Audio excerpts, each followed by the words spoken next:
কাজিৰঙাত ক্ৰমাৎ প্ৰসাৰিত হৈছে এগ্ৰ টুৰিজিমৰ ধাৰণা। পৰ্যটকক কেৱল কাজিৰঙাৰ ৰাষ্ট্ৰীয় উদ্যান দৰ্শন কৰোৱাই নহয়, কাজিৰঙাৰ আন এক ৰূপ দেখুওৱাৰ পৰিকল্পনাই বিস্তৃতি লাভ কৰিছে। কাজিৰঙাৰ ৰাষ্ট্ৰীয় উদ্যানৰ বাহিৰৰ কাজিৰঙাখন পৰ্যটকক দেখুওৱাৰ এক ব্যৱস্থা শেহতীয়াকৈ আৰম্ভ হৈছে কাজিৰঙাৰ গেলেকীত।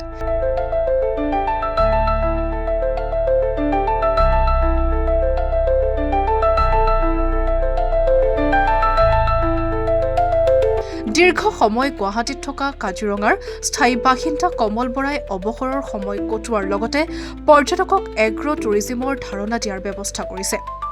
কাজিৰঙাত এজাৰ নামৰ হোমষ্টে কৰাৰ বিপৰীতে ব্যক্তিজনে পৈতৃক কৃষিভূমি পৰ্যটকৰ বাবে এগ্ৰ টুৰিজিমৰ পৰিকল্পনা কৰিছে।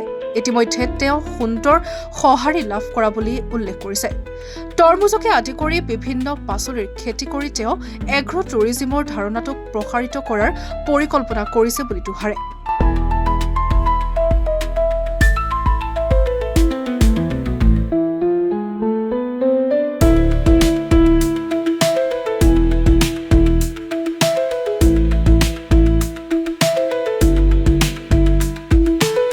এইবাৰ আমি যেটো দেখিলোঁ কাজিৰঙাত যোৱা 5 বছৰত গ্ৰেজুৱেলি টুৰিষ্টৰ সংখ্যা ডাবল হৈ গ'ল যোৱা 5 বছৰত। ৰিচেণ্টলি পেপাৰত পঢ়িবলৈ পাইছোঁ যে আমাৰ ভাল ৰেভিনিউ আহিছে বুলি কৈছে ডিপাৰ্টমেণ্টে, আৰু যথেষ্ট টুৰিষ্ট আহিছে বাহিৰৰ পৰা। আৰু মোৰ তালৈ এতিয়া মই প্ৰথম সিদিনা এজনক প্ৰশ্ন কৰিছোঁ যে আপোনাৰ বেংগালোৰৰ পৰা ইমান মানুহ কিয় আহিছে? মোৰ প্ৰায় 50% মানুহ বাংগালোৰৰ। তেওঁলোকে কৈছে আমাৰ তাত বন্ধ চলি আছে, গতিকে আমি চব কাজিৰঙালৈ ওলাইছোঁ।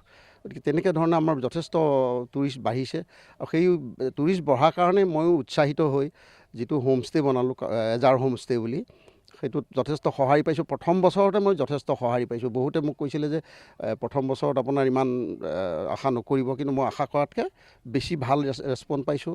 তাৰোপৰি সেইটোৱে মোক উৎসাহিত কৰিছে। লগতে মই কাজিৰঙা বিয়ণ্ড নেশ্যনেল পাৰ্ক যিটো কনচেপ্ট, মোৰ ভতিজা জোঁৱাই তেওঁ অভিজিত গগৈ, তেওঁই প্ৰথম অলপ অগতানুগতিক চিন্তাৰে এই কনচেপ্টটো লৈছে। যেনেকৈ তেওঁ ট্ৰেকিং কৰিছে, কাৰ্বি পাহাৰত trekking, river walk, then village hike, তাৰপিছত চাইক্লিং, এংলিং, ফিচিং। আমাৰ নিজা পুখুৰী আছে, পুখুৰীত তেওঁ মানুহক ফিচিং কৰিবলৈ তেওঁ সুবিধা দিছে। গতিকে সেই কনচেপ্টটোতে লগ হৈ ময়ো তেওঁৰ লগত জইন হৈ পেলাই আমি কাজিৰঙা বিয়ণ্ড নেশ্যনেল পাৰ্ক কনচেপ্টটো যে আমি ছাকচেছফুল কৰিব পাৰোঁ, আমি মানুহ যাতে একেদিনা এৰাতিৰ কাৰণে মানুহ যাতে কাজিৰঙাৰ পৰা ঘূৰি যাব নালাগে। যেনেকৈ শ্বিলঙলৈ গ'লে মানুহ 5 দিন 6 দিন শ্বিলং কৰে, অৰুণাচলত গৈ 4-5 দিন থাকে, ঠিক তেনেকৈ কাজিৰঙা অসমতো আমাৰ মানুহ যাতে 4-5 দিন মিনিমাম থাকে, তেনেকুৱা ধৰণৰ এটা চেষ্টা আমাৰ ৰখা হৈছে ইয়াত। এই এগ্ৰ টুৰিজিমটো কৰিছোঁ। কালিতো মই কৈছোঁৱে যে চেন্নাইৰ পৰা এটা কাপল আহিছিলে, আমি অভিজিত গগৈয়ে আমি তেওঁলোকক এটেণ্ড কৰিলোঁ। তেওঁ ইয়ালৈ ফুৰাবলৈ লৈ আহিলে, আমাৰ তৰমুজ খালে, তৰমুজ খাই খুব ভাল পালে, আৰু যথেষ্ট উৎসাহ দি থৈও গৈছে। তেওঁলোকে মানে যিটো এগ্ৰ টুৰিজিম, সেই বস্তুটো আমাৰ ইয়াত অহা নাই। আৰু তাৰোপৰি মোৰ আৰু এটা ধাৰণা আছিলে যে মানুহে আমাৰ ইয়াত খেতি বাতি কৰিলে হয় নে নহয় চাব লাগে। সেইটো এটা মোৰ মেইন হেৰি এটা আছিলে। কিন্তু সেইটোৱে গৈ মই এতিয়া লাহে লাহে আকৌ এগ্ৰ টুৰিজিমটো যে আমি ডেভেলপ কৰিব পাৰোঁ, তেনেকুৱা ধৰণৰ এটা ধাৰণা লৈয়ে মই আগবাঢ়ি আছোঁ। মই খেতি প্ৰথম তৰমুজ কৰিলোঁ। তৰমুজ কৰাৰ পিছত কিছুমান জেগা খালী আছিলে, সৰুকৈ পুখুৰী এটা কৰিলোঁ যাতে মাছ এৰিব পাৰোঁ। আৰু তাৰ পুখুৰীৰ পাৰতে নেমু খেতি কৰিছোঁ, বেঙেনা খেতি, ভোট জলকীয়া কিছুমান লগালোঁ, আৰু ভেন্দি, ভোল, জিকা, তিয়ঁহ, দাংবডি। মেইনলি দাংবডিটো খুব ভাল প্ৰডাকশ্যন পাইছোঁ। বাকীখিনি আৰু সময় হোৱা নাই, হ'ব লাহে লাহে। কিন্তু দাংবডি যথেষ্ট মাৰ্কেটো ভাল, ডিমাণ্ডো ভাল, আৰু মানুহে বিচাৰি ইয়ালৈ বহুত মানুহে বিচাৰিও আহে, সেইটো এটা আছে। যথেষ্ট ভাল, মানে মই এইটোতে উৎসাহ হৈছোঁ। মই এতিয়া মেইনলি ঘৰত থকাতকৈ ইয়াত বেছি সময় থকা হৈছোঁ।